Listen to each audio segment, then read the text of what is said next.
crisis del orden federal y la responsabilidad del orden federal, precisamente en el hecho de que la verdad histórica de Murillo, asumida plenamente como explicación de los hechos ocurridos hace casi un año, cayó por tierra y acabó en el basurero, no de Cocula precisamente, pero sí de la historia, con tanta pretensión histórica que tenía el señor Murillo, con el informe que rindió el grupo de expertos internacionales de la Comisión Interamericana de Derechos Humanos. Podría ser una comedia si los acontecimientos no fueran tan trágicos en todas sus dimensiones. En primer lugar, por la pérdida de vidas humanas. En segundo lugar, por la desaparición forzada, que no secuestro. Son dos cosas completamente diferentes.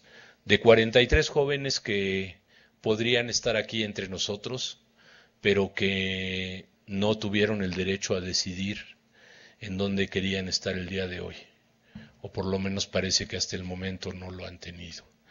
Y para quienes mañana es imprescindible reivindicar una vez más y no dejar de insistir en que vivos se los llevaron y vivos los queremos.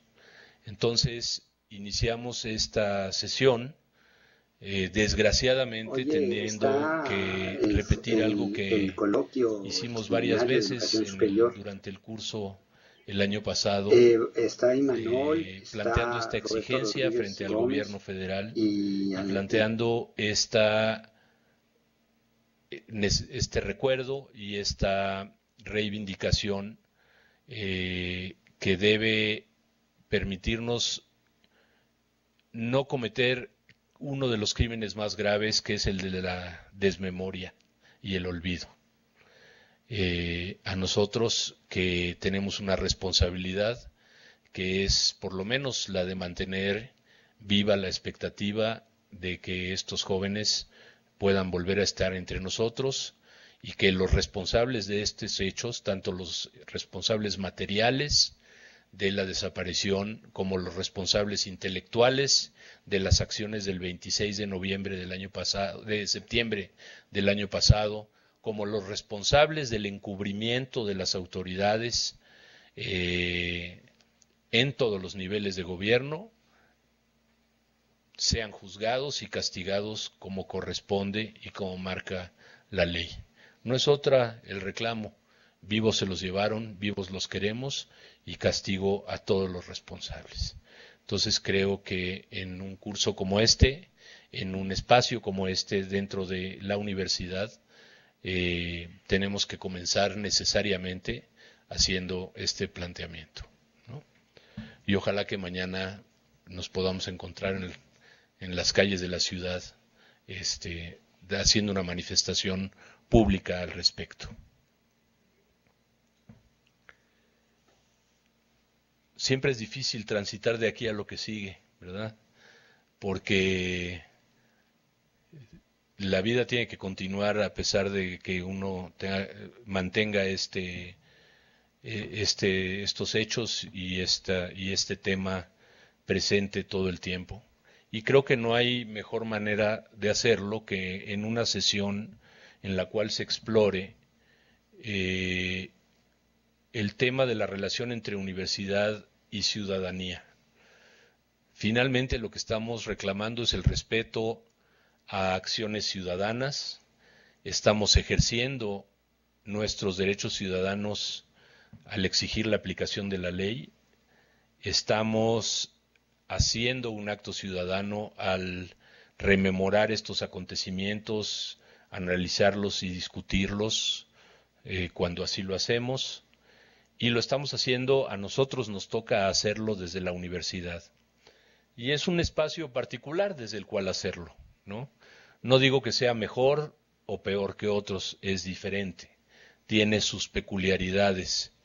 Y Roberto va a tratar exactamente el tema de en qué sentido es peculiar la universidad, en términos de su relación con el tema de la construcción o la desconstrucción o la destrucción, que son tres cosas distintas, de ciudadanía en general y en nuestro país.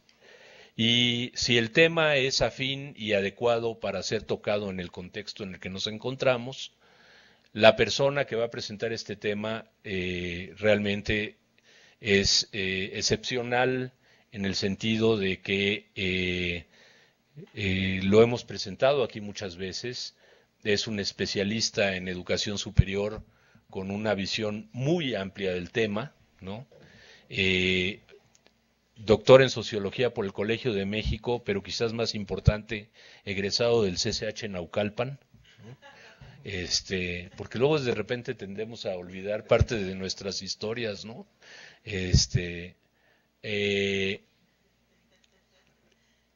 Especialista en Sociología de la Educación, en Política Educativa y en Política de la Educación Superior, entre otros temas, con una obra muy, muy amplia que abarca temas de gobernabilidad, de financiamiento, de federalismo y educación superior, de organización universitaria, de historia de México y la universidad, de historia de México sola sin la universidad, y que se ocupa no solo de estos temas desde la perspectiva académica más tradicional, en libros, artículos y capítulos de libros, sino quizás en una de sus contribuciones más notables, semana a semana, con artículos sobre temas de la educación en el país y de la educación superior en particular, siempre de una gran actualidad y de mucha profundidad y agudeza, tocando temas extremadamente sensibles sobre la realidad educativa y la realidad nacional. Entonces, Roberto, integrante del Seminario de Educación Superior, investigador del Instituto de Investigaciones Sociales de la UNAM, hoy adscrito a la Dirección General de Evaluación Institucional, y quizás el académico más importante en el tema de la educación superior en nuestro país en estos días, pues es un lujo tenerte en esta mesa y que tengamos la oportunidad de escuchar tus reflexiones sobre la relación entre universidad y ciudadanía. Gracias por estar aquí, Roberto, y pues sin más, le cedo el micrófono. Al contrario, gracias por la presentación. Buenas tardes. Empieza el módulo de ciudadanía con este tema que busca relacionar en sus aspectos más generales las ideas sobre universidad, cómo se han ido estas definiendo históricamente y dónde estamos hoy. Y también la noción de ciudadanía, en sus orígenes, desarrollo y debate contemporáneo.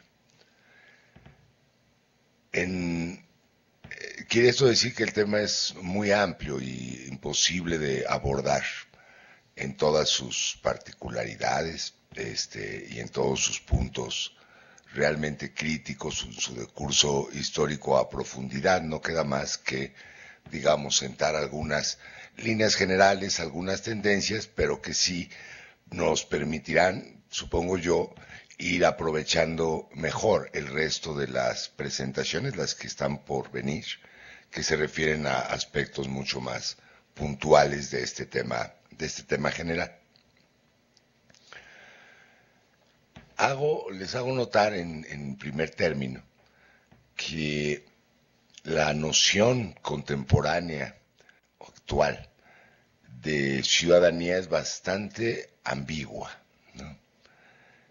Es decir, está por un lado este doble significado de los ciudadanos como los sujetos de los derechos, los que reciben los derechos, ¿no?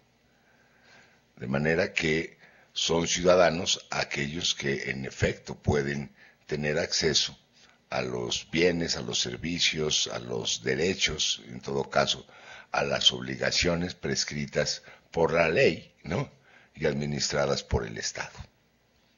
Eso se entiende por un ciudadano, de manera que daría desde esta perspectiva de sentido común, que es la norma la que crea la ciudadanía, ¿no? Al, digamos, definir, en todo caso, garantizar, tutelar, factibilizar, concretar un conjunto de derechos que están puestos en la ley, ¿no? Y quienes habitan un país o tienen cierta edad, etcétera, ¿no?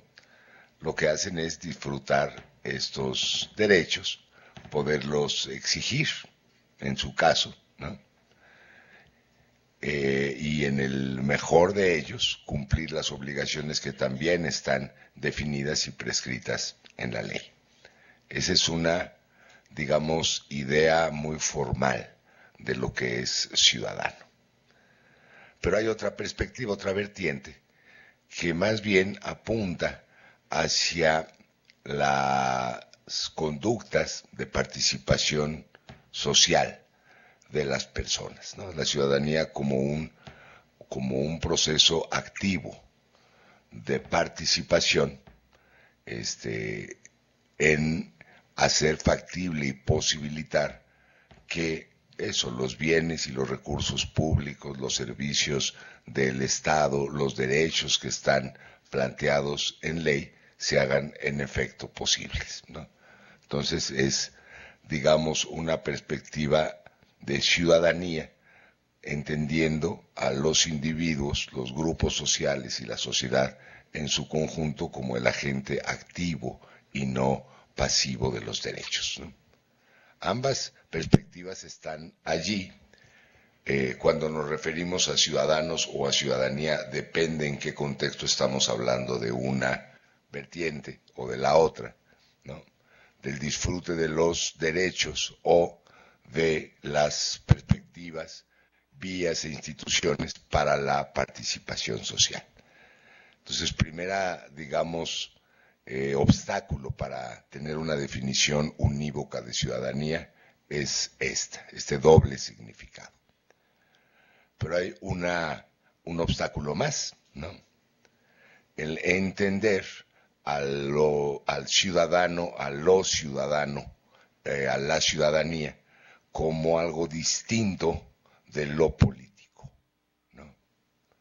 Si los ciudadanos no son los políticos, son los distintos a lo político, o son los que no son políticos, aunque hagan lo mismo, ¿no?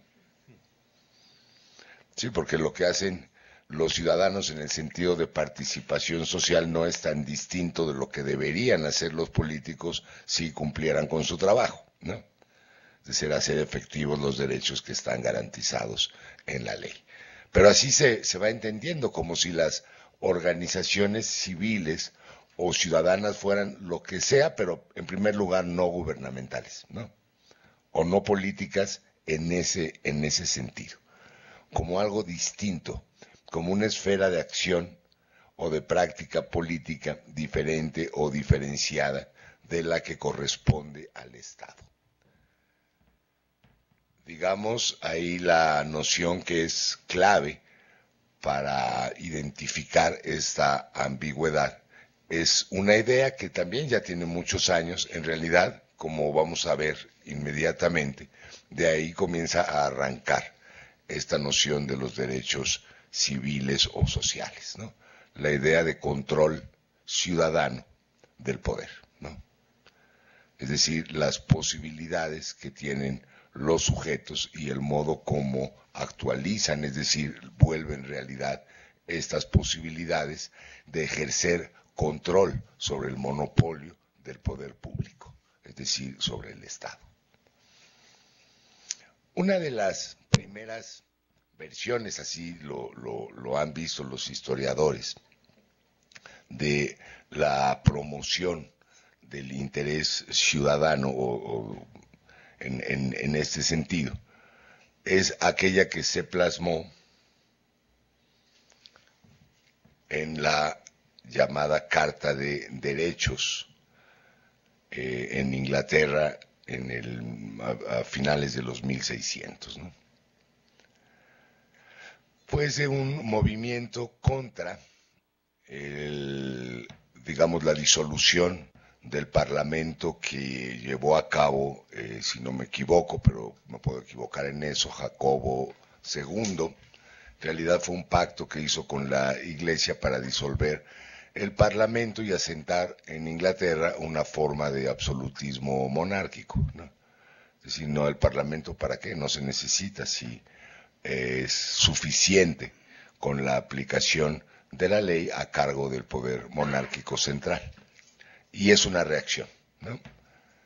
Y establecen un conjunto de preceptos que casi todos ellos son negativos, como decir, bueno, lo tienen enfrente y lo pueden leer, si se puede leer, en el sentido de decir, pues lo que está haciendo el rey es ilegal, toda forma de administración de justicia que no pasa por el Parlamento y por la entidad judicial que es controlada por el Parlamento es ilegal, los cobros directos de impuestos que no han sido verificados por el Parlamento son ilegales, los nuevos impuestos son ilegales, etcétera, etcétera, ¿no? Pero apunta también ahí algunas ideas en el sentido que la autoridad debe proteger las libertades, ¿no? Por ejemplo, esta que aparece en las primeras líneas, ¿no? Se pronuncian, ellos son parlamentarios, bueno, son parlamentarios sin chamba, más bien ex parlamentarios, ¿no?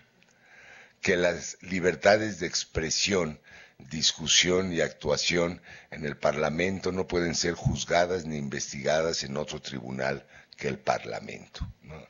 Es de las primeras ocasiones en que se acuña esta noción de libertad de expresión. Se refiere a la libertad de expresión de los parlamentarios, ¿no? Pero digamos, la idea empieza a pegar por allí, pero que a las personas pues no pueden recibir castigos excesivos ni fianzas impagables, por ejemplo.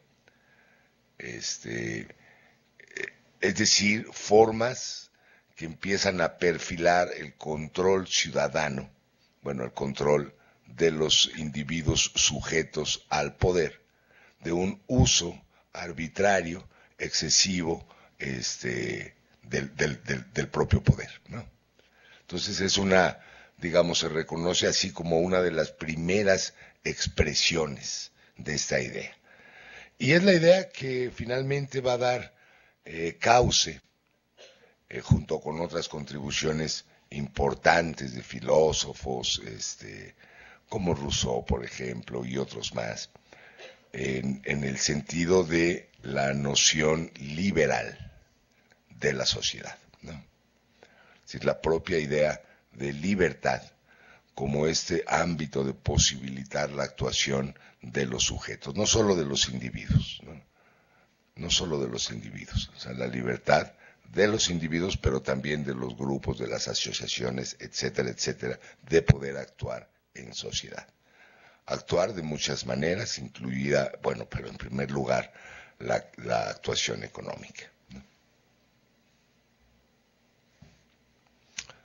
Otra muy, muy importante, en 1791, a partir de 1791, se emite la Constitución de los Estados Unidos, ¿no?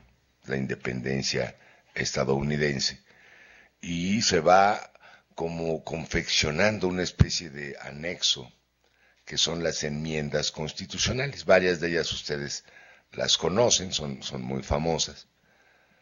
La cuarta enmienda, por ejemplo, ¿no? La que permite a cualquier individuo tener un arma y poderla usar en su defensa, ¿no?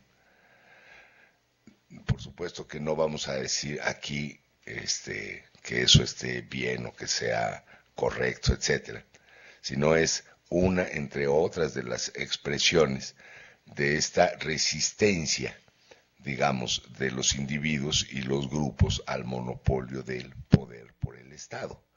Desde luego están allí las libertades de expresión, que ese es uno de los hilos que va recorriendo todo el movimiento de los derechos humanos y de los derechos ciudadanos en toda la historia, ¿no? El derecho a la defensa, el derecho a la vida, el derecho a la justicia, con algunos, digamos, excesos o que a nosotros nos pueden parecer excesos, como por ejemplo la libertad de contar con armas y poderlas usar en defensa propia, ¿no? Bueno, son las famosas 12 enmiendas constitucionales. No es un récord, nosotros hemos hecho nuestra constitución como 400 enmiendas más o menos, ¿no? Pero es, digamos, otra forma de expresión de esta idea de la ciudadanía como el control de las personas sobre el ejercicio absoluto del poder. Estas dos finales son particularmente interesantes desde el punto de vista conceptual.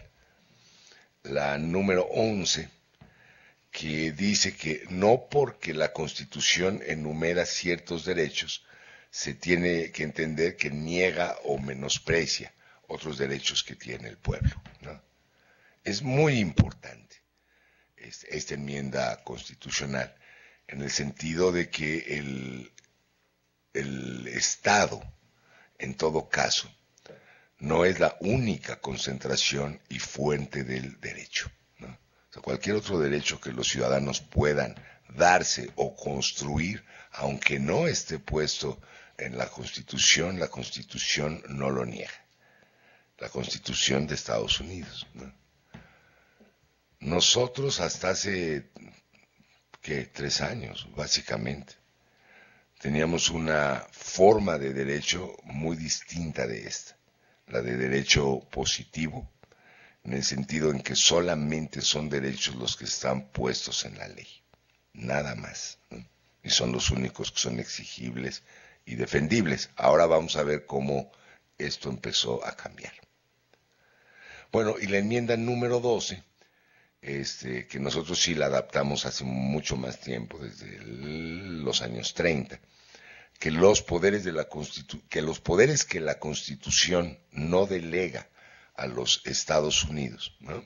Es decir, a la Federación, al Poder Federal, no prohíbe a los estados, quedan reservados a los estados respectivamente o al pueblo, ¿no? ¿Qué quiere decir esto? Que los estados dentro de la Federación pueden tener sus propios marcos constitucionales y ampliar los derechos que la Federación concede a los ciudadanos, ¿no? Entonces, todo lo que no está negado en la Constitución federal puede ser plasmado en el derecho de las entidades locales o en el de los individuos, ¿no? Tercera vuelta de la tuerca, la Constitución de los Derechos del Hombre y del Ciudadano, la que emana de la Revolución Francesa, esa Carta de Derechos. Originalmente era breve, principalmente apuntaba hacia los derechos sobre la vida, por ejemplo, la nacionalidad, el nombre de las personas, los derechos humanos básicos. Pero en 1945, en ocasión de la creación de las Naciones Unidas, se hizo una revisión amplia de esta carta y se estableció la que actualmente está en vigor. Es un marco de referencia muy importante, la Declaración de los Derechos del Hombre y del Ciudadano, ¿no? Después del 45 esta carta todavía se ha ampliado más, aunque muy poco a poco. Lo último que contempló fueron, digamos, derechos de género, ¿no? De manera tibia, si se quiere, ¿no? Un poco en la forma de redactar ¿no? De que ya, salvo en el título, que se llama Declaración de los Derechos del Hombre, para conservar la tradición francesa, el resto del texto habla más bien de la persona o de las personas, y no subsumir en la palabra hombre a los hombres y las mujeres, ¿no? Por ejemplo, el número 4, que dice, la libertad consiste en poder hacer todo lo que no perjudique a otro. Y por eso el ejercicio de los derechos naturales de cada hombre no tiene otros límites que los que garantizan a los demás miembros de la sociedad el goce de estos mismos derechos. Tales límites, los límites a la libertad individual, solo pueden ser determinados por la ley, ¿no? Pero no la libertad está contemplada en la ley, sino en su caso los límites a la libertad. La lista completa es como de 30, si no me equivoco. Claro que les dejo la presentación por si quieren verlos detalladamente cada uno de esos, pero es un texto muy conocido, ¿no? La Declaración de los Derechos del Hombre y del Ciudadano. En su versión actual, los primeros son muy parecidos a la versión original de la Carta de Derechos del Hombre y del Ciudadano, la que emana de la Revolución Francesa. Después se añade esta suerte de segunda generación de derechos humanos que contemplan los derechos sociales, ¿no? El derecho a la salud, el derecho al trabajo, el derecho a la educación, entre otros, ¿no? El derecho a la migración. Y por último, la tercera generación de derechos humanos, que no son solamente los sociales, sino los específicos de las minorías, ¿no? Es decir, derechos que buscan la igualdad, ¿no?, de personas que se reconocen como desiguales, o derechos específicos para grupos que reclaman como minorías derechos específicos. Ese es algo así como la tercera generación, y algo de ello ya está plasmado en la Carta de las Naciones Unidas. En México, digo, esto es lo importante. Es importante que esté. Otro asunto es que se cumpla, ¿eh? Eso pasa en cualquier declaración de derechos, ¿no? Otro asunto es que efectivamente se cumplan. Pero este paso fue muy importante. Fue ahora sí que un giro como de 180 grados, que es lo más que se puede dar un giro. ¿Sí? Porque hay quien dice un giro de 360 grados, pero te quedas el mismo. Entonces, este es un giro de 180 grados, ¿no? Sí, es como chiste, ¿no? Porque él decía, ¿no? ¿Qué fue? Fue esto. En la columna de su mano izquierda, ¿no?, la que no está marcada en amarillo, tienen el texto del artículo primero de la Constitución, ¿no?, que es que todo individuo gozará de las garantías de esta Constitución, es lo que dice, ¿no? O sea, de lo que en la Constitución está puesto. Ya cambió, ¿no? Primero ya no se llama de las garantías individuales, sino el capítulo se llama de los derechos humanos y sus garantías. Y tiene como implicación que los derechos humanos, los derechos del hombre y del ciudadano, aunque también otras formulaciones de derechos humanos que se han establecido en las Naciones Unidas, son aplicables con la misma fuerza de ley que las garantías constitucionales, aunque no estén puestas en la Constitución, y son exigibles. Son exigibles en, digamos, juicios ordinarios, ¿no?, pero también ante tribunales internacionales. Estén o no estén puestos estos derechos como tales en la Constitución. Es decir, se amplía la cobertura de los derechos al derecho internacional y a la perspectiva de derechos humanos que existe en el mundo. Y esta ampliación es muy importante.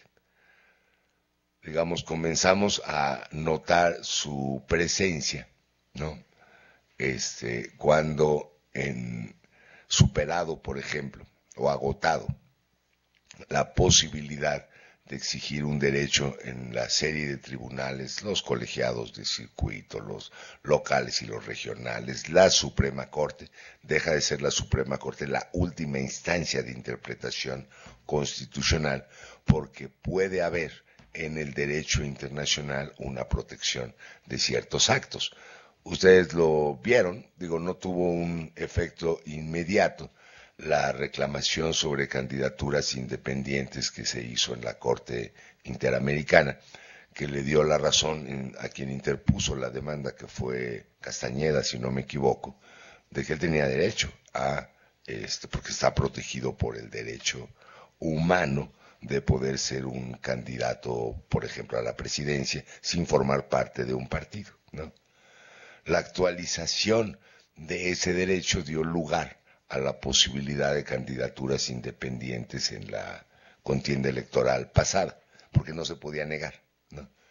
Otro asunto es cómo están buscando, pues, varios estados hacer imposible que esto que ya se reconoce como un derecho pueda llevarse a cabo. Por ejemplo, en Puebla, que están exigiendo que para ser registrado como candidato independiente, las personas que apoyan la candidatura deben presentarse físicamente en el Instituto Estatal Electoral y exigen que sean del orden de 120,000 personas, por ejemplo, ¿no? Para ser registrado como candidato a gobernador, tienen que ir a firmar al Instituto Electoral, ¿no? Entonces, lo que se reconoce como un derecho se obstaculiza a través de la tramitación del mismo. Y hay muchos casos así. Lo que es de hacerse notar solamente es la importancia de este cambio de enfoque o de este ligero cambio de enfoque, ¿no?, en la Constitución de México y los que ha traído después, ¿no? Es decir, digamos, buscar ajustar desde la redacción hasta el contenido de los derechos y las garantías constitucionales a todo lo que está previsto en el marco de los derechos humanos, ¿no? Y ampliar, en los casos en que procede, las garantías para que armonicen con el otro marco. Es un poquito la tarea de la Comisión Constitucional de la Cámara, hacer esta adecuación, y es una tarea que no se agota. Ahora, siempre hay que decirlo, una cosa es que esté puesto en la ley y otra cosa es que sea exigible, y otra cosa que sea judiciable. Estas palabras son importantes. Exigible es que se pueda plantear una disputa, por ejemplo, frente al Estado para disfrutar de un derecho. Judiciable es que se prevean sanciones y que éstas puedan ser administradas en el caso de un incumplimiento, ¿no? Por ejemplo, el derecho al trabajo es exigible porque está en la ley, pero no es judiciable, ¿no?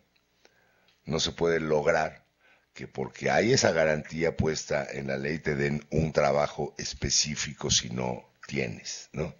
Si no hay ese mecanismo que haga que ese derecho se concrete. En educación, por ejemplo, es caso distinto del derecho al trabajo. Es exigible que tú puedas tener para la obligación, educación obligatoria, que va de preescolar al bachillerato, que puedas tener un lugar. Es exigible porque la educación es obligatoria para el Estado y para las personas. Y en cierto sentido es judiciable, ¿no? Claro que te van a dar el último lugar que tú quieres, ¿no? No es decir yo quiero estar en la preparatoria número 6 y ahí me ponen, ¿no? Pero te tienen que dar un lugar si así lo exiges. Y así se practica, ¿no? El derecho a la salud también, ¿no? Está planteado de manera muy amplia en la ley, ¿no? Y en realidad significa simplemente tener acceso a una clínica o a un hospital, ¿no? En el vericueto, ¿no?, de sistemas de salud pública que exigen, pero eso no te garantiza ni la salud, ni la vida, ni nada.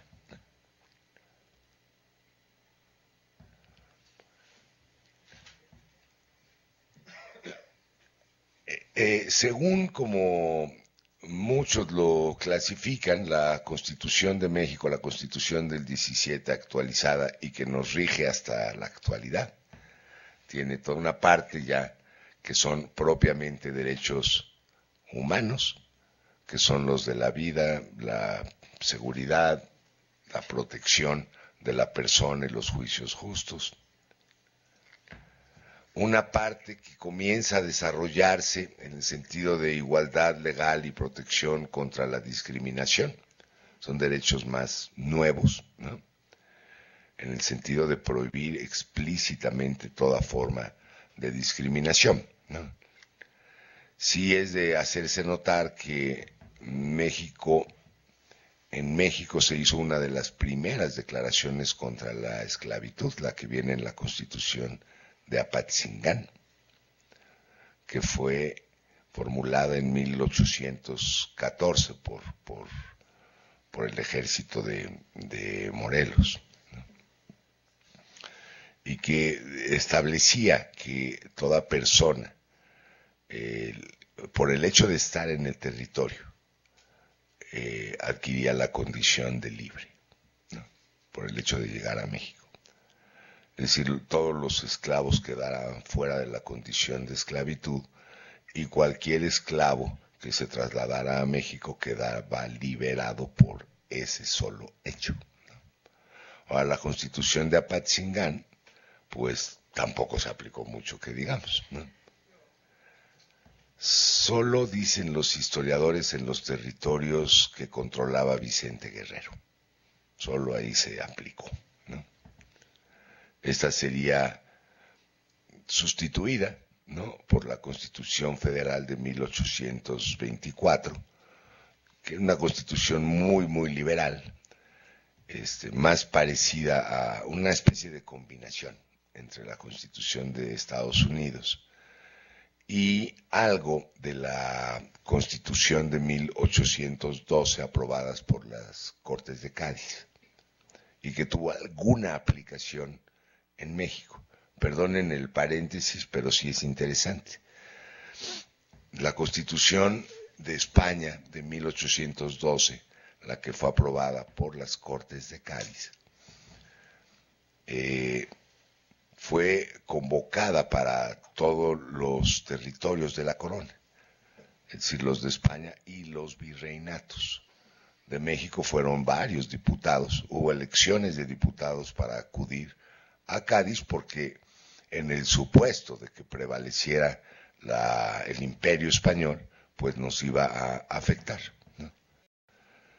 El que principalmente se apuntó de los mexicanos pues fue Mariano Otero, ¿no? Y hizo todas las grillas posibles para quedar en la redacción de la misma y así. Y en efecto hay una perspectiva de los virreinatos en esa constitución que sí iba a tener una repercusión importante en lo que después sería México, que fue una nueva división de las provincias y una autonomía relativa de las provincias respecto al poder central y la creación de ayuntamientos provinciales, los que van a ser, al final de cuentas, las capitales de los estados con México independiente. Ahora, se hizo esta constitución, la de Cádiz de 1812, cuando España acababa de entrar en guerra con Napoleón, y finalmente no tuvo aplicación en España, solamente 2 años, ¿no?, de 1812 a 14, con una España en guerra. Después en el 14 regresan a Fernando VII, borra la Constitución, la cancela, y hay un pequeño periodo antes de que se redactara la Constitución de la Primera República Española en los 30, en que se busca aplicar la de Cádiz, ¿no? En los territorios virreinales, lo que pasó con la Constitución de Cádiz es que sí tuvo un efecto administrativo, sobre todo administrativo, pero ya estaban los países, digamos, en el continente, puestos en procesos de independencia de España, de manera que formularían sus propias constituciones, cada uno de ellos ya con arreglo a sus problemas. Y fue el caso de nuestra Constitución del 24, Pero en la Constitución del 24 es una Constitución más bien pequeñita, ¿no? Que enuncia algunas libertades y algunos derechos, pero deja a los estados que iban a integrar la federación, la posibilidad de legislar las obligaciones y los derechos de los ciudadanos conforme a las problemáticas de cada lugar. Y se hizo de esa manera. Habría una segunda vuelta o intento en el 57, en 1857, nuestra segunda constitución propiamente tal, también una constitución liberal, también una constitución federal, también una constitución minimalista, si se quiere. Por ejemplo, en educación, si ustedes ven el artículo 3 de la Constitución de 1857, redactado por Altamirano, por cierto, dice la educación es libre. Y nada más dice eso. Después se pasa al artículo 4, ¿no?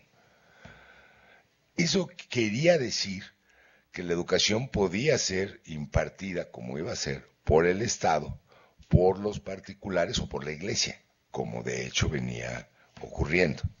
Entonces la educación es libre no habla, digamos, de una libertad, sino que hubo un titubeo ahí para que el Estado se hiciera cargo de la educación. No podía hacerlo con el México de ese entonces, sin duda, sino pensar en el servicio educativo como concurrente de los particulares, la Iglesia, que tenía todo el aparato educativo del país, y algunos fondos de los ayuntamientos dedicados a la obra educativa.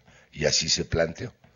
Eso dio como resultado una especie de enorme dispersión de las formas educativas en la segunda mitad del 19, tema que trataría de corregir Justo Sierra, ¿no? Con la creación de un currículum nacional para educación básica, un currículum nacional para educación secundaria, ¿no?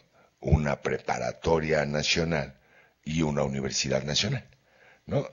También fue una especie de idea, una idea unionista que permitiera hacer frente a la pulverización que se había alcanzado. Ese proyecto unionista de Sierra se transformará en un proyecto centralista, aunque es continuidad del primero, a través de Vasconcelos y la creación de la CEP, ¿no? Ese ya es otro, digamos, modelo, es otro boleto, es 1921 en que Vasconcelos crea la Secretaría de Educación Pública, ¿no? Ya se cuenta con una nueva redacción del artículo 3, ya no dice que la educación es libre, sino la establece como una garantía de los ciudadanos que va a tutelar el Estado, ¿no? Es muy interesante, aquí hacemos segundo, aunque ese el tema es, hacemos segundo paréntesis del primero abierto, ¿no? Que es ese momento crucial en 1917 en la redacción del artículo 3 constitucional y que establece las bases del derecho educativo. El que hizo la redacción original del artículo 3 fue ni más ni menos que Carranza, de puño y letra. Carranza era presidente. Y él buscaba establecer una doble vía, en el sentido, la educación que imparte el Estado es laica, ¿no? Y es gratuita y será obligatoria en sus primeros 4 años. Ese era el proyecto de Carranza. Y la que impartan los particulares o la Iglesia, pues ahí sí, con esos no me meto, ¿no? Esa era la intención de verdad. Y con eso se llega a Querétaro. Pero la fracción radical, la fracción revolucionaria, digamos, le compone la letra. De todas las sesiones que tiene el constituyente del 17, que ahora es muy interesante, lo pueden buscar en el Google, acta de sesiones del Congreso Constituyente, fue la más larga, duró un día completo. Fue en la que intervinieron más diputados y fue la única en que se presentó Carranza, él en persona, como para meter presión, ¿no? Y perdió. Perdió porque como quedó el texto constitucional es, hasta que no lo reformó Salinas, ¿no? Quedó en que toda la educación es laica, ¿no? Y los particulares pueden impartir educación, lo que incluye a la iglesia, pero no lo decía ahí, pueden impartir educación siempre y cuando se ciñan a lo que está puesto en ese artículo, a lo que está ordenado en la Ley General de Educación. Además tienen que pedir permiso y quedan sujetos a la autorización del Estado.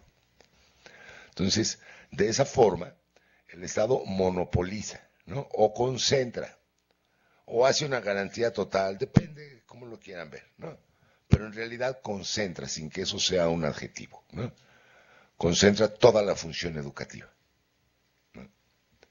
Es decir, la del diseño curricular, la administración de la educación, su infraestructura, en dónde se va a colocar, la formación de los maestros, ¿no? Bueno, en el lenguaje actual hace una rectoría del Estado, ahí empieza.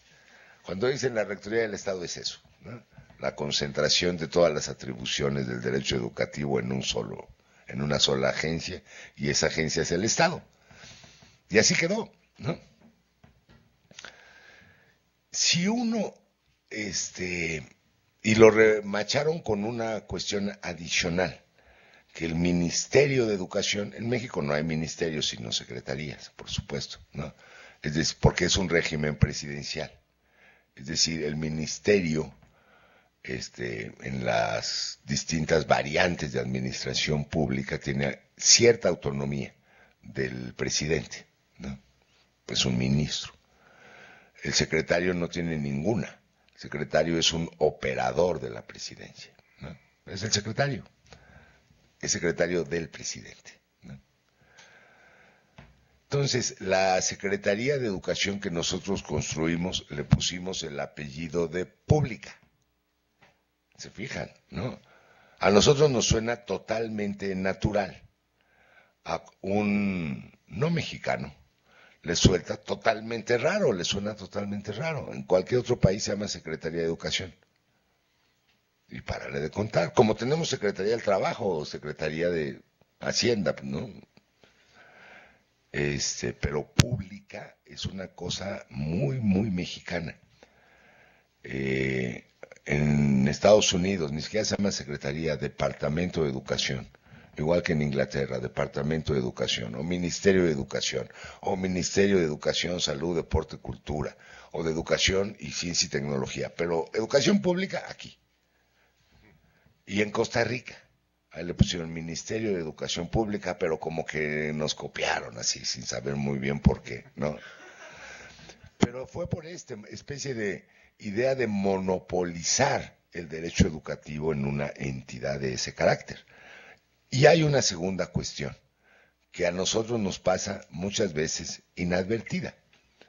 El agente de la educación en México es el Estado. El derecho de los ciudadanos es a recibir educación, ¿no? En otros países, y en la Declaración de los Derechos Humanos, por cierto, el sujeto tutelador de la educación es la familia, ¿no? Que delega en el Estado un derecho que le es propio, el de educar a los hijos. No sé si me explico, ¿no? O sea, es la familia la portadora del derecho a la educación y el Estado el instrumento que hacen las familias para delegar ese derecho, que pueden hacerlo o pueden no hacerlo. Eso le da validez, por ejemplo, a la autoeducación, que en México está prohibida, por ejemplo. Es decir, acá para educarte tienes que ir a la escuela, o bien que el Estado certifique que tienes en todo caso, los conocimientos. Entonces, esos derechos de impartir educación, de supervisarla, de evaluarla, de certificada, quedaron monopolizados o concentrados en el Estado, ¿no?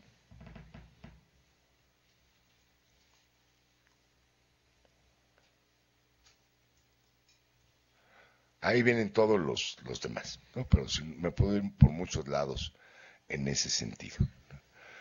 Pero esto último muestra una primera conexión que vamos a tener que retomar después.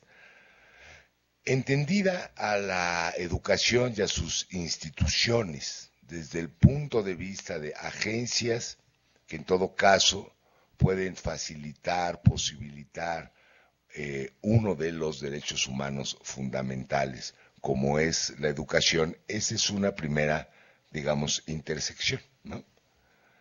Es decir, al ser las universidades responsables de impartir educación, entre otras funciones, contribuyen a la realización de uno de los derechos humanos, primera intersección, pero no es la única y tal vez no es la más importante. Vamos a los que fueron planteados como los modelos clásicos de la universidad moderna. La universidad es una institución muy antigua, casi milenaria, ¿no? Lo hemos dicho aquí mismo, con una historia más bien accidentada, pero que puede, si quieren ustedes, resumirse en 2 o 3 fases importantes. La primera, la de su surgimiento. No surge como la gran cosa, surge como la pequeña cosa. Las primeras universidades, las del norte de Italia, supongan ustedes Bolonia, o Turín, o la de Roma, en localidades que eran eminentemente comerciales. Surgen para resolver un problema, que era lo caro que costaba ser educado por una sola persona. Para ser notario, por ejemplo, se seguía todavía el modelo gremial de aprendiz, un maestro y un aprendiz. Y si querías ser médico, pues te educabas con un médico que te enseñaba las prácticas de la medicina. Y si querías ser notario, pues te tomaba un notario como aprendiz y te enseñaba lo que él sabía hasta que estabas en posibilidades de aprobar el examen que el municipio, porque esa era la administración pública de entonces, ponía para aprobarte como notario. Derecho romano, si quieren, ¿no? Pero era muy complicado y muy caro ser aprendiz y la gente no tenía medios suficientes. Entonces la idea de universidad surge nada más simplemente de la conveniencia de que varios se juntaran para contratar a un notario que les enseñara, o a un médico. Y al principio es nada más eso, las primeras universidades se parecen más a las accesorias, ¿no?, que a las catedrales, ¿no? Más un estanquillo, ¿eh? Y así era como el segundo piso de la carnicería, porque ahí da clases el notario y les enseña, en fin, era eso, ¿no? Y universidad no quiere decir, no tiene que ver con universo, o con universal, o con, no. Universitas es simplemente una palabra, una de las palabras de asociación, ¿no?, como gremio es otra. Universitas es asociación. Universitas Studiorum, pues asociación para estudiar. Y las primeras universidades son eso, asociaciones de estudiantes que contratan maestros para que les enseñen una cosa, que sale muy caro hacerlas por la vía del modelo de aprendiz. Y por eso las primeras universidades son universidades de estudiantes, en que los estudiantes, al ser los que pagan, son los que controlan, ¿no? De ese modelo muy antiguo, muy antiguo, es del 1200 y por ahí, quedan todavía por ahí algún vestigio, ¿no? que es algo que platicábamos con Emanuel hace poco. Las universidades de Escocia, por ejemplo, ¿no? En que el rector es electo por los estudiantes y solo por ellos. Nadie más se puede meter. Los estudiantes votan y eligen un rector porque es el representante de los estudiantes. Luego es un rector simbólico, ¿no? No tiene mucho que hacer, ¿no? Pero preside las sesiones del consejo y del claustro. Las preside. Y si los estudiantes tienen algún problema, pues van con su rector, ¿no? Porque ellos lo pusieron para que los ayude en ese problema. Es algo que quedó del primer modelo de universidad, la universidad de los estudiantes. Muy pronto va a surgir el contramodelo, la universidad de los maestros, ¿no? En que buscan ser ellos, porque son los que quedan fijos siempre, los estudiantes van y vienen quienes controlen un negocio que está siendo muy floreciente. Muy pronto tendremos la universidad, las grandes universidades de la Iglesia y de la Corona, ¿no? La primera, así de gran tamaño, va a ser París.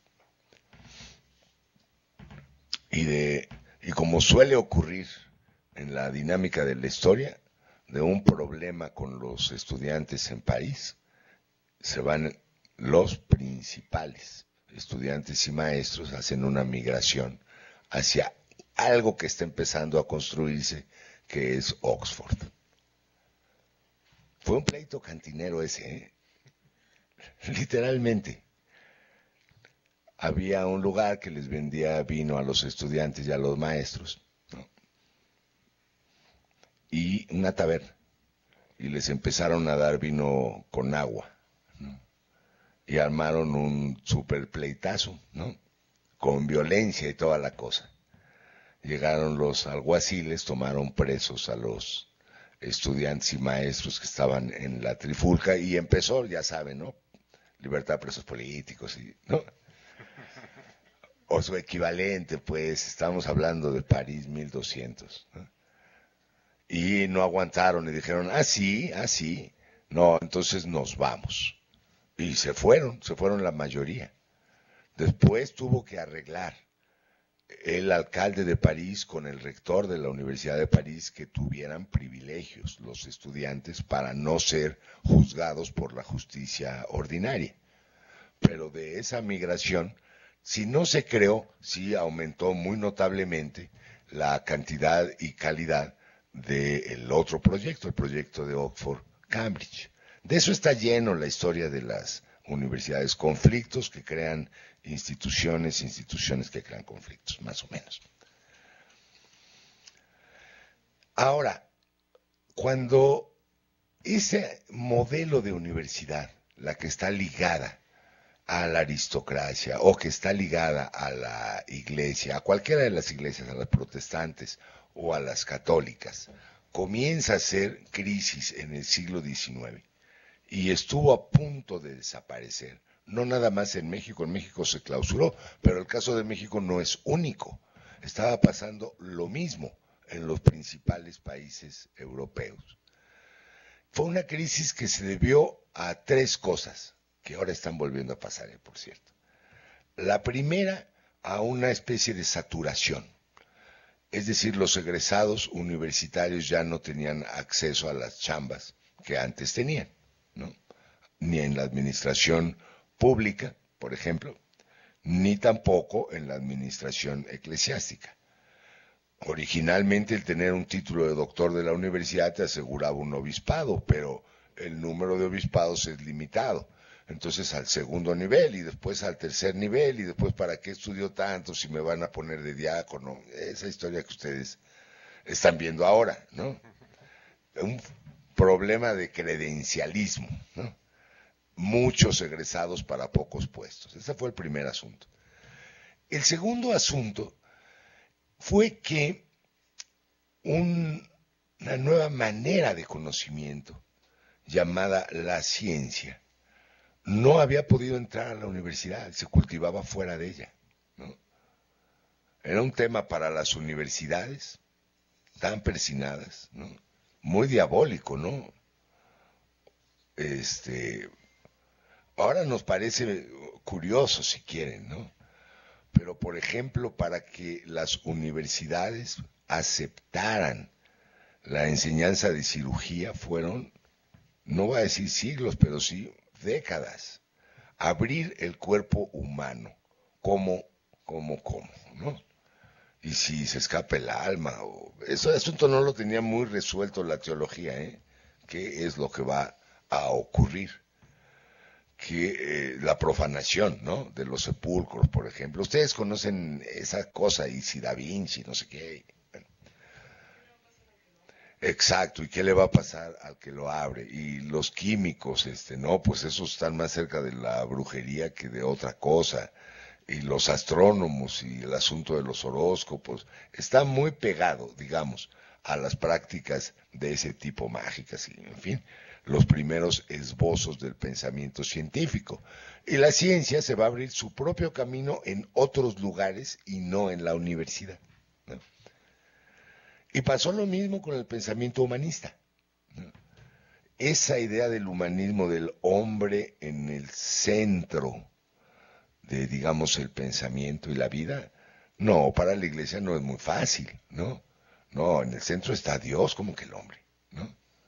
A ver, vamos a ver.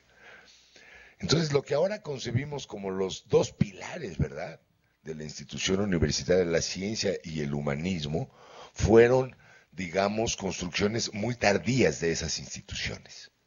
Y por eso las universidades, en su modelo, digamos, muy clásico, el heredado del medievo, entraron en una crisis muy fuerte a finales del 18 y principios del 19. Casi desaparece, ¿no? Pero se pudieron reconstruir, principalmente con 3 operaciones, o 4, ¿no? Cuando acá ponemos modelos clásicos de universidad, nos referimos a los modelos clásicos de la universidad moderna, ¿no? Los del siglo XIX para acá, ¿no? La primera, y es muy reputada, es la Universidad de Berlín con Humboldt, ¿no? Ahora se llama Universidad Humboldt de Berlín. Y ahora, por cierto, quieren ser la primera superuniversidad. Ahorita les cuento eso de la superuniversidad. Lo que hizo Humboldt, bueno, fue más lo que dijo que lo que hizo, ¿no? Le encargan primero la Secretaría de Educación, su equivalente en Alemania, y después, por su buen trabajo, a Guillermo von Humboldt. No era el que se andaba paseando por aquí, ese era el hermano, ¿no? Ese era Guillermo, el Alejandro es el que andaba de gira, y el Guillermo es el que andaba en la grilla, ¿no? Y Guillermo pide y pide a la universidad, finalmente se la dan, y propone una reforma universitaria, en que la universidad abra campo para la ciencia, ¿no? Para la ciencia pura y para la ciencia aplicada, ¿no? Lo que realmente hizo, bueno, fue atraer o contratar, pues, a algunos de los científicos para que se instalaran cátedras de ciencia, por ejemplo. A algunos filósofos renegados, ahí estudió Marx, por ejemplo, ¿no? Y los idealistas y así, a que tuvieran en la universidad la posibilidad de hacer enseñanzas distintas de la filosofía especulativa, teológica, tradicional, ¿no? Entonces, ese fue el mérito principal. El otro, por el que se le reconoce mucho, el de haber hecho un primer modelo de vinculación, digamos, ciencia aplicada, ¿no? Si se ve, realmente lo que hizo es poquito, ¿no? Pero fue como abrir la puerta. Les permitió a los hermanos Bayer poner una pequeña fábrica, de pastillas, de lo que estaban haciendo, la aspirina, ¿no? Y a utilizar estudiantes, primero para que hicieran el empaque de las pastillas y después para que se armara un primer laboratorio. Ahora si vemos el tamaño de las cosas de la Universidad de Berlín y la empresa Bayer, pues es una cosota, pero en eso piénsenlo en una escala muy modesta. Pero fue un primer modelo, la Universidad Científica, Humboldt. Otro modelo muy importante, el de la Universidad de Dublín, reformada por otro personaje, Henry John Newman, ¿no? Este sí tuvo, como la canción de Todos tenemos una doble vida. Él tuvo una vida en dos etapas. Tiene su etapa protestante, que dura 45 años, bueno, de que nace a los 45 años, y llega a ser uno de los líderes anglicanos más importantes. Y tiene un extraño proceso de conversión, ¿no? De pronto se convierte y se vuelve al catolicismo, ¿no? Y se vuelve un teólogo católico del más alto nivel, ¿no? El que se va a encargar de reconstruir el catolicismo en el Reino Unido. Ni más ni menos, ¿no? Dicen sus biógrafos que la conversión fue un asunto de ambición política, que ya por el lado de los protestantes no podía llegar a ser más de lo que había llegado a ser, y que había una cancha abierta por el vecino católico, ¿no? Y una oportunidad, la restauración católica en Inglaterra. No le salió todo, ¿no? Pero sí, por ejemplo, le encargaron que creara la Universidad de Dublín de inspiración católica, como, digamos, un modelo que competiría con el de Oxford. Y se puso a trabajar en ello y a generar un montón de ideas. Él tiene un libro, no lo escribió como un libro, una colección de sermones que se llama La idea de universidad. Y establece una serie de principios contra el pragmatismo universitario. Una primera idea de responsabilidad de la universidad, ¿sí? Es decir, la universidad no solamente debe formar personas para que ellas se beneficien con el ejercicio de la profesión, sino el ejercicio de la profesión debe ser en beneficio de las personas y por lo tanto la formación tiene que ser humanista, pero en el sentido de la transmisión de valores de responsabilidad, ¿no? Esa era su idea. Y hay que transmitirlo en todo, en todo. Y por lo tanto, los estudiantes, antes de aprender otra cosa, tienen que aprender a escribir, ¿no? A escribir bien. Y se vuelve es una cosa retro, a ideas muy clásicas del aprendizaje de los conocimientos básicos como una forma de propedéutica. Y para todos, ¿no? Ahora, lo que iban a leer y a escribir tenía esa orientación hacia los valores del humanismo o los de la responsabilidad social. Esa es la manera como se van a transmitir esos valores, ¿no? Y se van a transmitir de otra forma. La primera idea de campus propiamente dicha. Es decir, generar espacios para el contacto cotidiano de maestros y estudiantes, ¿no? Recreativos, pero que a través de el diálogo entre ellos iba a ser posible la transmisión de los valores del humanismo. Porque si no están en contacto continuo, eso no va a ocurrir. Entonces hay que crear sociedad y con ese perfil, ¿no? Creando los espacios para que ello ocurra, ¿no? Y algo que no se había hecho realmente en ninguna otra parte, el poner teatros, áreas de debate, espectáculos, en fin, la parte cultural en la universidad. Porque lo más importante de la universidad, pensaba Newman, es la creación de los valores. El individuo se va a educar y hasta se va a educar solo. Llega a decir eso, ¿no? Pero no va a contar con los valores que requiere el tipo de universitario que queremos si no es en el contacto con esto, con la cultura, pero la cultura humanista y con las personas, ¿no? Y entonces así comenzaba. Primera hora, misa para todos, ¿no? Por supuesto. ¿Y quién la daba? Él. Y el sermón iba para eso que quería construir. Y después desayuno, lugar de reunión. Y después clase de gramática. Y ya como a las 10 ahí empiezan sus clases normales, ¿no? La Universidad de Newman. Bueno, era una idea. O sea, una universidad que formara en valores. ¿Sí? Otra idea muy importante, porque nosotros somos herederos de ella, es la idea de Napoleón. La universidad al servicio del Estado. Y te callas, más o menos. Sí, es decir, que la universidad debe ser pública, en primer lugar, debe ser laica y debe estar al servicio de los fines del Estado. Un instrumento para que el Estado generase los derechos, ¿no? O los hiciera factibles. Claro, hay el derecho a la salud, entonces el Estado debe crear médicos a través de la universidad. Y debe hacer ingenieros, y tiene que hacer abogados, y todo es al servicio de la sociedad, pero a través del Estado. Entonces Napoleón recogió una universidad de París en ruinas, ¿no? Había cerrado, era como 20 años la de la Sorbona.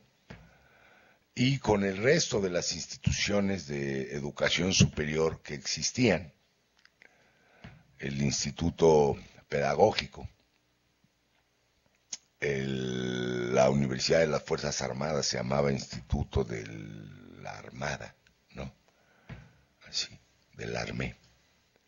Y además crea el Instituto Politécnico para enseñanza de tecnologías. Con todo eso establece un sistema, el primer sistema de educación superior.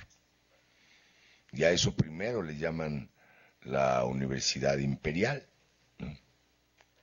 Y después las va a dividir en instituciones que forman parte de la universidad más la Universidad de París, que es la antigua Sorbona. Bueno, pues hasta la fecha ese modelo de universidad napoleónica llegará a América Latina, en la renovación de las universidades en el siglo XX, ¿no? Es una universidad con responsabilidad social, pero no porque crea los valores de la responsabilidad social como en la idea de Newman, sino porque la universidad como tal está puesta al servicio de la sociedad y es patrocinada por el Estado, ¿no?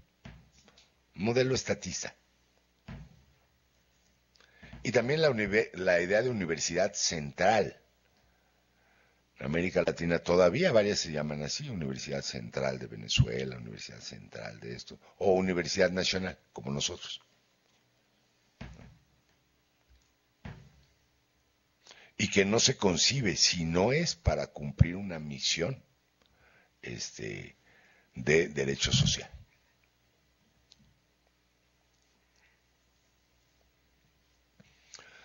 Queda, por ejemplo, como resquicio hoy el canciller, el presidente de la Universidad de París. La Universidad de París integra como 8 universidades, ¿no? 17, imagen, ¿no? 17 universidades numeradas. La Sorbona es la 7, ¿no? Universidad de París 7, creo. En fin, la cabeza del sistema de esas universidades es un nombramiento presidencial y tiene el rango de ministro. Y en cada universidad es una junta, el Consejo de Administración, el que nombra al presidente de esa universidad. Es decir, no hay la idea en las universidades francesas, salud, que nosotros tenemos de autonomía universitaria, ¿no? Está todavía muy afianzada este predominio del Estado sobre la universidad, porque la universidad es el vehículo a través del cual el Estado satisface las exigencias de la sociedad y sus derechos. Es otro modelo, ¿no? Un último, es la supervivencia de la universidad religiosa, el modelo aquiniano, el de Tomás de Aquino, ¿no?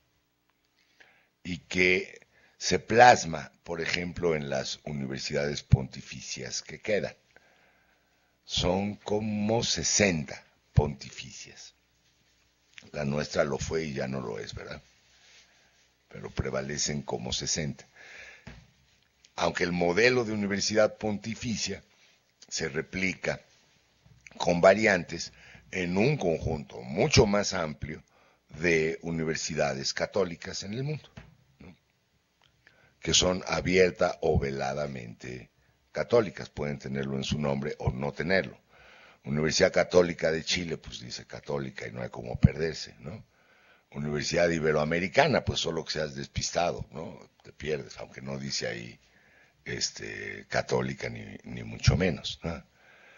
Pero es digamos que este problema de la responsabilidad social, un poco como en Newman, pero con diferencias, se satisface a través de un principio ético, ¿no?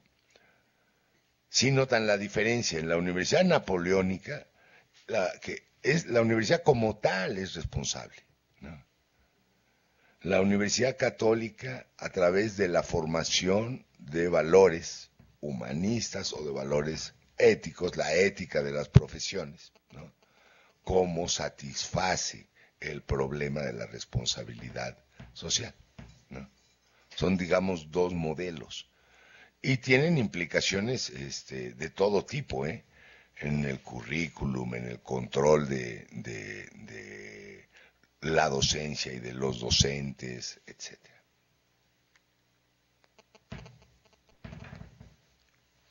Última lámina. ¿Hasta qué horas tenemos? Como unos 5 minutos más. 5 minutos más, no, unos 10. Bueno, ¿no? 10 está bien. Está bien.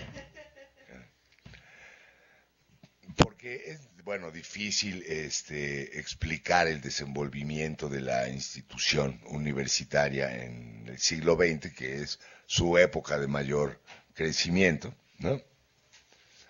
Pero puestos a escoger, habría como que 4 temas de mayor importancia en la definición de la universidad del siglo XX. La del siglo XXI es esto más un par de temas más, ¿no? Primero, se va definiendo como universidad aquella que puede integrar 3 tipos de funciones.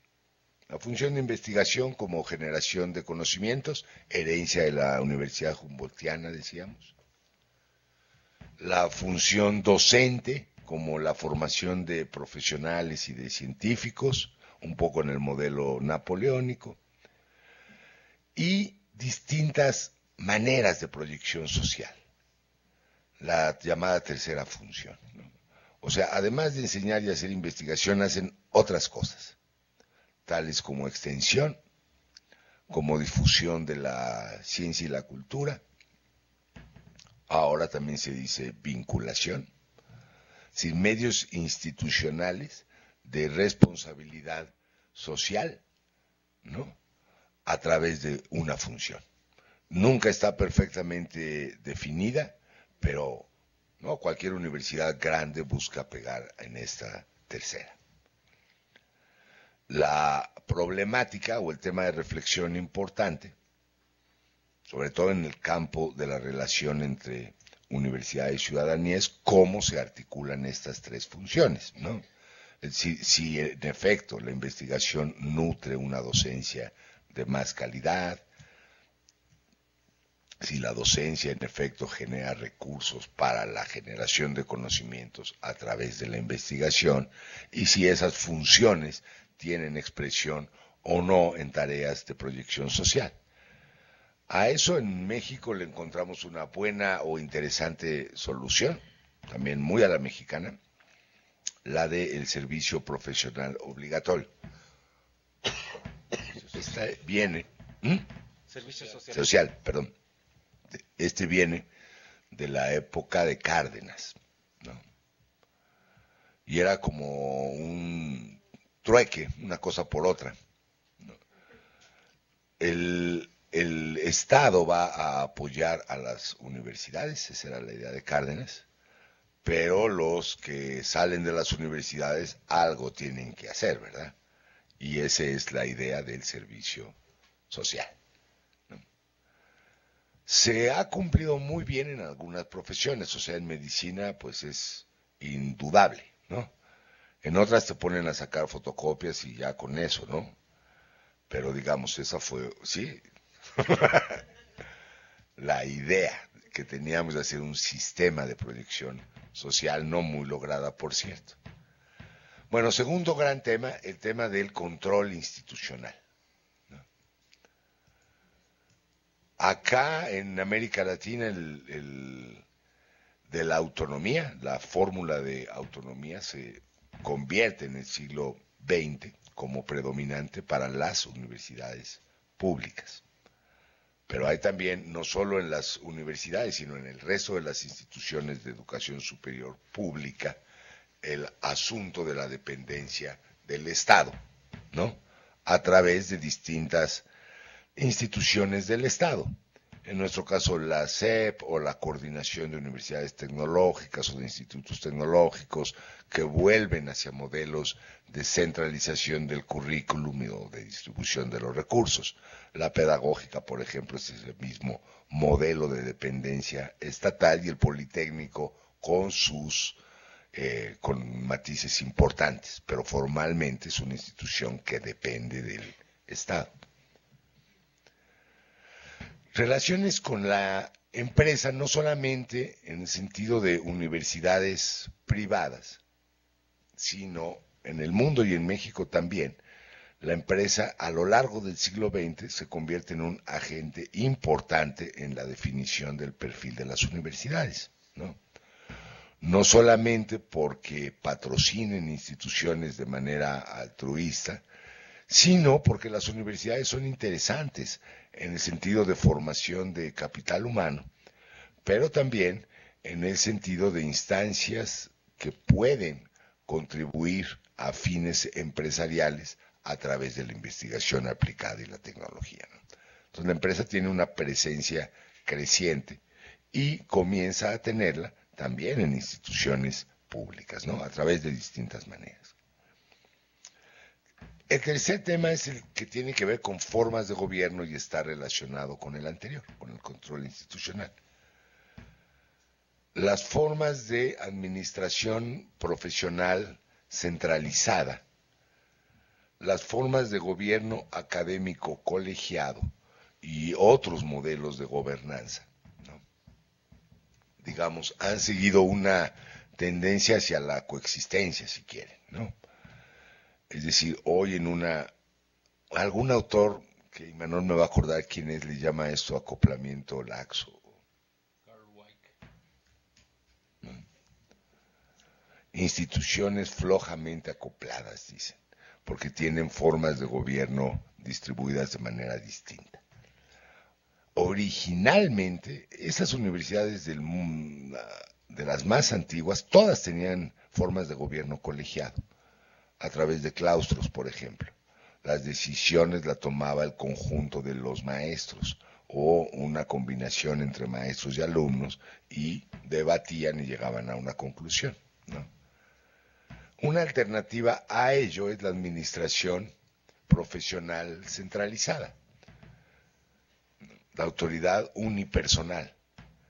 Es decir, no se sujetan ciertos temas a la decisión colegiada y colectiva, sino se toman bajo consideraciones de costo-beneficio, por ejemplo, en la administración central, ¿no?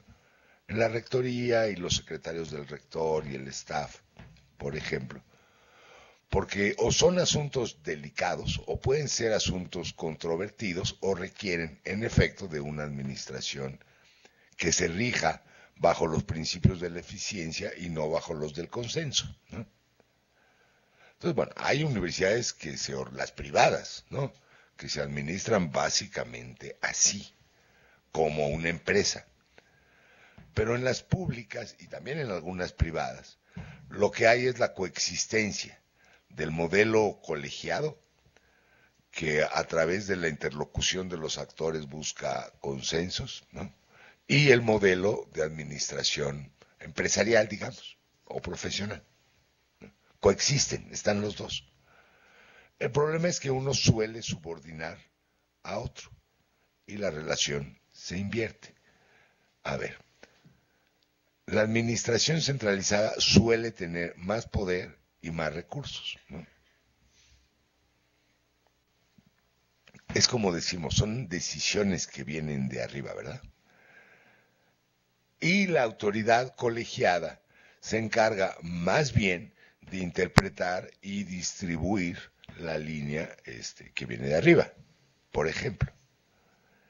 De manera que, aunque formalmente tiene tanto peso o más peso las autoridades colegiadas que las unipersonales, aunque formalmente no tengan todas las atribuciones, en la realidad tienen todo el poder, ¿no?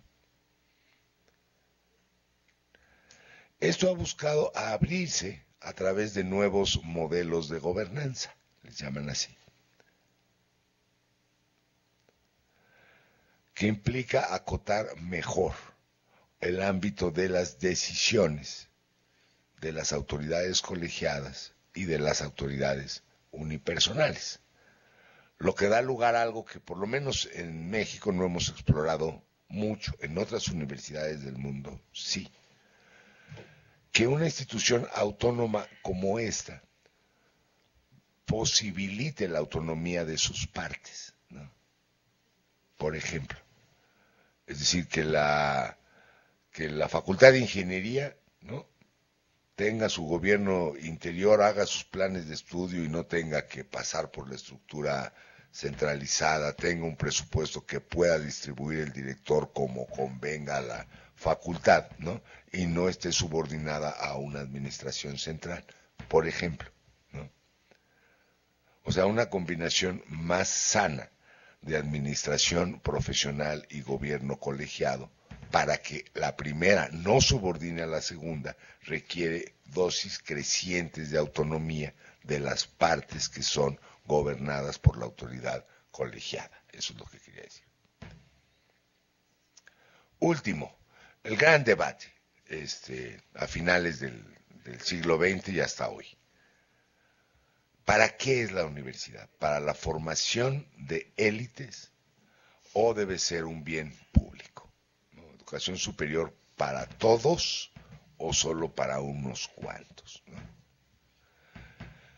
Sí, retóricamente eso es fácil de resolver, ¿no? Si me pones a escoger, pues escojo el modelo más social, ¿no?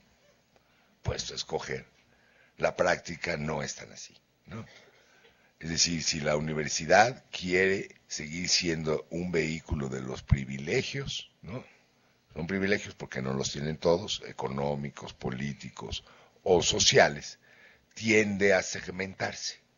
Es decir, la de mayor calidad para unos cuantos y para la bola, la de mediana calidad, por ejemplo, ¿no? Es así.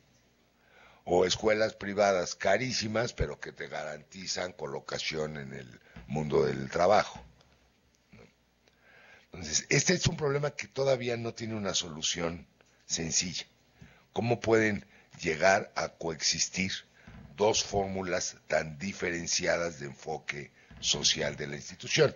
Es en realidad una problemática inédita, ¿no? Con hasta ahora dos soluciones, ¿no? Esto de la, digamos, crecientes exigencias de calidad para el conjunto de las instituciones a través de, por ejemplo, modelos de acreditación, o bien las del libre mercado, ¿no?, que dejan libertad a las instituciones para que se desenvuelvan como ellas puedan, haciéndose cargo de que unas lo lograrán mejor que otras, ¿no? O sea, el modelo de segmentación. Los dos están presentes en el mundo. Y por ahora, con eso vamos a terminar. Muy bien. Muchas gracias, Roberto.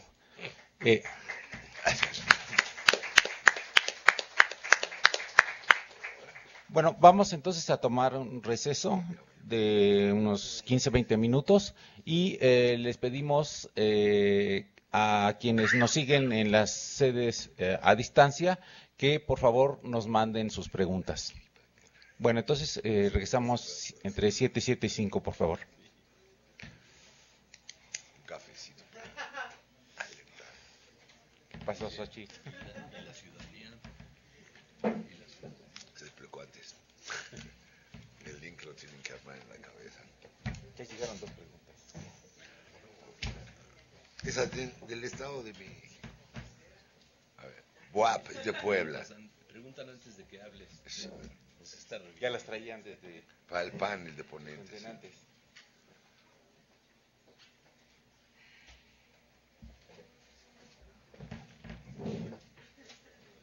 ¿Cuál es el principio de virtud democrática? Kant.